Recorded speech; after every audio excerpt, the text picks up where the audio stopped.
안녕하십니까. 이번에 추석 특집으로 대한민국을 만든 사람들, 기업인 세 분을 정주행 회장, 이건희 회장, 이번에 이제 그 박태준 포스코 회장에 대해서 한번 살펴보겠습니다. 박태준 회장은 이제 그 국립묘지에 무덤이 있는데, 그게 묘지명이 뭐냐? 묘지명이 짧은 인생을 영원 조국에, 짧은 인생을 영원 조국에, 이런 데 그 글귀입니다. 참 평생을 나라를 위해 헌신하다 돌아가신 정말 위대한 기업가다. 저는 이렇게 봅니다. 박태준 회장이. 이분이 그 포스코로 가기 전에 어떤 일을 했느냐? 포스코로 가기 전에는 이제 이분이 어디서 태어났냐? 원래 1927년생이에요. 일제시대 때. 1927년 부산에서 이제 태어났습니다. 부산에서 1927년. 그리고 이제 33년 6살 때 아버지가 일하던 데 일본으로 간 거예요. 6살 때 일본으로 가서 이제 어린 시절을 보냅니다. 그리고 이제 해방될 때 45년에 일본의 와세다 대학 기계공학과에 입학하는 거예요. 근데 해방되면서 45년이 와세다 기계공학과 입학했는데, 해방되면서 귀국해가지고 이제 육군사관학교 6기입니다. 육군사관학교 6기입니다. 6기. 근데 박태준 회장이 그때 육군사관학교 때 그때 육사 교수로 있던 이제 박정희 대위를 만나게 되는 거예요. 이게 바로 물과 물고기 수어지교 박정희 대위입니다. 그때 교수. 그 다음에 박태준 6기로 들어간 거예요. 이래서 이게 운명적인 만남. 박태준과 박정희 대통령의 만남. 그야말로 이게 우리나라가 이제 빈곤한 국가에서 세계 10위로 도약하는 결정적인 만남이 된다. 이렇게 봅니다. 근데 그 후에요. 재미난 게 그 후에 61년에 박정희 대통령이 이제 5.16 혁명을 하잖아요. 61년에 박정희 대통령이 5.16 혁명을 하는데, 그때 이제 국가재건 최고의 의장 비서실장으로 이제 발탁이 되죠. 박정희 비서실장으로. 근데 재밌는 게 박정희 대통령이 5.16 혁명할 때요. 박태준이는 야, 니 빠져. 박태준을 이렇게 빼난 거예요. 너는 이게 혁명에 참가하지 마. 빠져. 왜 뺐냐? 내가 만일 이게 혁명이 실패해서 내가 죽는다면 우리 가족들 좀 돌봐줘. 야, 참 이게 대단합니다. 그 가족이란 게 유경수 여사, 박근혜 대통령 뭐 이런 게 가족이잖아요. 그러니까 그만큼 박태준을 믿으니까 오히려 너는 이게 혁명에 빠지라. 내가 혁명 실패해서 형장의 이슬로 사라지면 우리 가족을 돌봐달라. 이렇게 했다는 유명한 일화가 있습니다. 그 후에 박태준 회장은요, 그 후에 1963년에 소장으로, 1963년 벨두개 소장으로 예편하고요. 그 다음에 대한중석, 텅스텐 대한중석 사장을 맡아가지고요, 1년 만에 흑자 기업을 일궈냅니다. 그리고 나서 이제 박정희 대통령이, 야, 박태준, 너 이게 경영 소질이 있고 잘하니까, 너 68년의 이야기입니다. 바로 이게 포항제철, 포스코, 철강회사를 한번 만들어봐라. 이런 데 특명을 내리는 거죠. 야, 그때 박정희 대통령이 뭐랬냐? 이거 진짜 불가능한 건데, 68년에 철강 제철소를 만든, 이거 불가능한 이야기입니다. 그 당시에 기술력으로. 근데 박정희 대통령이 이렇게 이야기했어요. 나는 고속도로를 직접 감독할 테니 자네는 제철소를 맡아. 고속도로가 되고 제철소가 되면 공업국가의 꿈은 실현되는 거야. 자네의 능력과 뚝심을 믿네. 이래가지고 그게 한 거예요. 그러니까 그때 경부고속도로를 박정희 대통령 지을 때입니다. 나는 고속도로를 맡고 너는 제철소를 지어가지고 한번 해보자. 이렇게 하면서 정권을 줍니다. 제철소는 네가 대통령이야. 옛날에 치면 암행어사 할 때 마패 있잖아. 마패. 종이로 만든 마패를 주가지고 네가 정권을 가지고 제철소 만들어봐. 종이 마패를 딱 줍니다. 정치권에 누가 막 청탁이든 누가 압력이든 굴하지 말고 네가 대통령이야. 포항에서는 네가 대통령이야. 종이 마패를 주는 거예요. 이렇게 해서 이제 그 포스코가 가는데요. 야, 0일 만에, 진짜 이게 0일 만에 기적인데요. 기적인데, 그때 0일 만에 허벌판 아닙니까? 우리 청포도 264 시인 있잖아. 264 시인. 뭐 내 고향, 이게 뭐 이런 게 있잖아요. 7월은 청포도가 익어가는 시절 어쩌고저쩌고 하는 시 있잖아. 청포도. 그 배경이거든요. 진짜 모래밖에 없는, 소나무밖에 없는 이런 황량한 0일만 바닷가에 갑자기 포스코 지어하니 참 이게 이런 데서 이게 샘물이, 황금빛 샘물이 흘러나온 거 이 자체가 하나의 기적이었다. 기적이었다. 이래 봅니다. 근데 이때요, 제가 어록을 한번 소개하겠습니다. 포스코의 첫 삽을 딸 때 박태준 회장이 뭘 했냐? 이 유명한 말입니다. 제가 자막으로 한번 읽어보겠습니다. 포스코의 첫 삽을 뜰 때 박태준 회장이 직원들한테 이렇게 훈시했습니다. 우리 조상의 혈세로 짓는 제철소입니다. 그렇죠. 일본이 그 자금 받아왔잖아. 한일 국교 정상화하고 일본이 무상으로 5억 불, 뭐 유상 3억 불 이런 거 받아왔잖아요. 이렇게 우리 일본하고 국교 정상, 우리 조상들이 피로 받은 돈이잖아요. 다른 외국의 독재 국가들은 그렇게 일본한테 받은 걸 전부 개인적으로 다 착복해가 횡령했단 말이에요. 그런데 박정희 대통령은 10원도 안 쓰고 이걸 포스코를 짓단 말이에요. 포스코를. 그러니까 박정희 대통령이 위대한 거예요. 검소. 다른 독재자들은 일본한테 받아간 돈을 전부 통치 자금으로 자기들이 개인 착복하는 데 썼단 말이에요. 이게 박정희 대통령의 위대한 점이죠. 그걸 박태준 회장도 아는 거야. 그 돈으로 우리가 짓는 거다 이거. 우리 일제시대 때 고생하신 우리 조상의 혈세로 짓는 제철소입니다. 실패하면 조상에게 죄를 짓는 것이니 목숨을 걸고 일해야 합니다. 실패란 있을 수 없습니다. 실패하면 우리 모두 우양우 정신입니다. 이게 바로 박태준의 우양우 정신입니다. 실패하면 우리 모두 우양우해서 0일만 바다에 빠져 죽어야 합니다. 기필코 제철소를 성공시켜 나라와 조상의 은혜에 보답합시다. 제철 보국. 이제부터 이 말은 우리의 확고한 생활 신조요, 인생 철학이 되어야 합니다. 이렇게 했단 말이에요. 이렇게.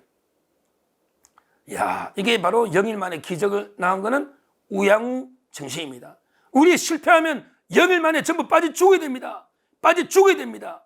이렇게 했단 말이에요. 이게 바로 저는 위대한 리더십이다. 박태준 회장이. 이래서 이 포스코 건설을 시작하는데 정말 이게 얼마나 이게 기적이겠습니까? 참 이게 이렇게 해고했어요. 박태준 회장이. 돌이켜보면 참으로 이게 형극과도 같은 가시밭길 길이었다. 자본도 기술도 경험도 없는 볼모지에 용광로 구경조차 못해본, 용광로가 뭔지도 모르는 38명의 창업요원, 38명이 38명의 창업요원을 이끌고 포항의 모래사장을 처음 밟았을 때는 박정희 대통령이 참 원망스럽기도 했습니다. 자본과 기술을 독점한 선진 철강국의 냉대 속에서 국력의 한계를 절감하고 한숨 짓기도 했습니다. 이렇게 박정희 대통령한테 해고한 적이 있어요. 이러면서도 결국은 이제 25년간에 걸쳐 종합중공 끝내고 이제 왕봉이 되는 거예요. 기적입니다. 야, 공사비가요. 경부고속도로의 3배입니다. 제가 경부고속도로 할 때 이야기했잖아요. 정주영.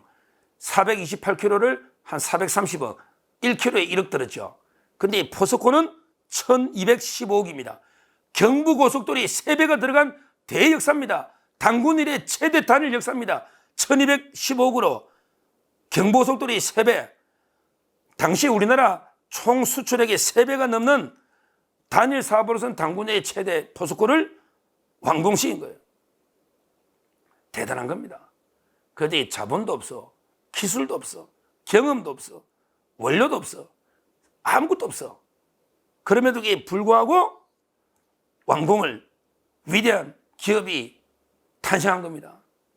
그 황량한 소나무와 모래밖에 없는 황량한 영일만에서 드디어 우리 가장 자랑스러운 민족기업 포스코가, 우리 조상들의 혈세로 지어진 포스코가 탄생한, 이거 세계 철강 역사뿐만 아니라 우리 역사의 대단한 일입니다. 그때 철이 산업의 쌀입니다. 그때는 이게 피보다 귀한 철이라 했습니다. 피보다 귀한 철이 없으니까. 철이 모든 산업의 쌀이잖아. 그 후에 지금은 반도체가 산업의 쌀이지만 옛날에는 이게 철이 산업의 쌀 아닙니까? 지금이야 뭐 철이 많지만 그때는 이게 피보다 귀한 철이었거든요. 오죽하면 독일의 비스마르크가 철혈제상, 철과 피로 역사는 이루어진다 했잖아요. 역사상의 중요한 결정은 대화나 타협이 아니고 피와 철로 이루어진다. 철혈제상, 비스마르크, 프로이센에. 그만큼 이게 탄생한 거예요. 우리 기술로. 참 이게 대단합니다, 이거. 그때 박태준 회장이요, 롬멜 하우스, 우리 옛날에 사막의 여우 2차 대전 때 독일의 유명한 장군 롬멜 그 하우스를 해가지고 이게 완전히 그냥 단칸방 하나 만들어 놓고 거기서 묵고 자고 막 모래사냥 하면서 거기서 죽기 자기로 거기서 일한 거예요. 사장이 직접 거기 상주하면서, 직접 현장에 상주하면서 38명의 창업 요원이, 그래가 포스코가 이루어진 겁니다. 이 신화입니다. 그리고 나서 이제 78년에 광양 제철소까지 가는 거죠. 78년에 광양 제철소. 재민이라가 광양에 제철소 하니까 땅 투기꾼들이 땅을 많이 사놨는데 원래 다른 데 갈라 했거든요. 근데 땅 투기 때문에 광양으로 바뀝니다. 근데 조사해봤더니 박태준 회장이 땅 하나도 없대. 그만큼 청렴한 사람이에요.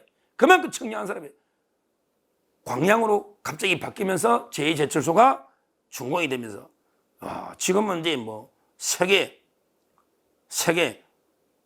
대단한 우리 철강 강국이 됐죠. 우리나라가 포스코가 기술력이나 이런 걸 보면 이게 세계 탑에 들어가는 이런 기업이다. 저는 이래 봅니다. 미국의 철강왕 카네기가 35년 만에 1000만 톤 만들었거든요. 철강왕 카네기. 근데 박태준은요, 25년 만에, 카네기는 35년인데 박태준은 25년 만에 2100만 톤. 카네기의 2배. 카네기보다 10년 짧은 기간에 2배 이상의 신화를 창조한, 이게 박태준 신화입니다. 이거는요, 결국 한마디로 강철보다 강한 의지라는 거예요. 철을 만드는데 박태준의 의지가 강철보다 강하다, 이렇게 보는 거예요. 강철보다 굳은 의지. 그 다음에 용광로보다 더 뜨거운 열정. 강철보다 강한 의지. 이게 있었기 때문에 포스코 신화가 된 거다. 이렇습니다. 옛날에 유명한 중국의 덩쇼팽 있잖아요. 덩소평. 중국의 작은 거인 덩쇼팽이가 일본 가가 신일본 제철. 일본 가서 우리도 중국에 하나 공장 하나 지어달라. 이랬더니 뭘 했냐? 지어달라 했더니 결국은 이제 일본의 신일본 제철 회장이, 아니 중국에는 박태준이 같은 사람이 없지 않냐? 이 유명한 일합니다. 덩쇼팽이 우리도 일본 보고 철강 하나 지어달라고 중국도 하나 했더니 일본의 신일본 제철 회장이 중국에는 박태준 같은 사람이 없지 않냐? 이렇게 했다는 유명한 일화가 있습니다. 그만큼 이게 대단한 분이죠. 저는 대단한 분이라 봅니다. 포스코 박태준 회장 볼 때마다 이게 존경스러운 분이에요. 이분이요, 또 소개할 게 포스코 짓고 나서요. 포스코 짓고 나서 이제 교육 보국을 합니다. 교육 보국. 뭐냐면 이제 교육을 통해서 나라에 보답하는, 이런 거 처음 봐요. 철강 제철소 짓기 전에요, 기숙사부터 잘 지났습니다. 자기는 롬멜 하우스, 자기는 이게 험한 데 자도 직원들을 위해서 가장 깨끗한 기숙사부터 진 사람이 박태준입니다. 직원들 복지를 위해서 기숙사부터 제일 잘 진, 이게 박태준 회장입니다. 그리고요, 박태준 회장이 뭐냐면 이제 교육으로서 나라에 보답해야 된다. 그만큼 중요합니다. 그래서 초중고 14개를 지었답니다. 와, 대단합니다. 초중고등학교 학교 14개를 지었답니다. 우리 포스코 그 공대 있잖아. 포스코 공대 세계적인 대학 아닙니까? 포스코 공대. 그런 게 교육을 그런 성견지명이 어렵거든요. 포스코 공대. 그리고 이제 그때 재민 물리학자 김옥일 박사 총장으로 모셔오려고 정권을 주는 김옥일 박사를 이게 초대 총장으로 포스코 얼마나 이게 정권을 주지 않습니까? 자기는요, 박태준 회장은 이제 그 철의 사나이보다는 교육혁명가, 이게 더 그 이름으로 불리고 싶다. 교육혁명가로 이렇게 강조할 정도로 교육부국으로 또 기여를 했죠. 이분이 이러고 나서 이제 그 말년에는 이제 그 잠깐 정치인으로 또 활동됐습니다. 정치인으로 그때 그 했죠. 그리고 이제 그 84년을 때 그 돌아가셔가지고 아까 제가 그랬잖아요. 국립묘지에 짧은 인생 영원 조국에 이렇게 그 국립묘지에 묻혔는데 마지막 유언이 뭐냐? 마지막 유언은 이제 그 죽음의 화장에서 뼈가루를 포항제철이 보이는 곳에 묻어달라. 사후의 모든 재산은 헌납을 했습니다. 기부했습니다. 모든 재산을 다 이게 사회에 환원하고 내 뼈가루 포항제철이 보이는 게 묻어달라. 이런 데 유언을 했죠.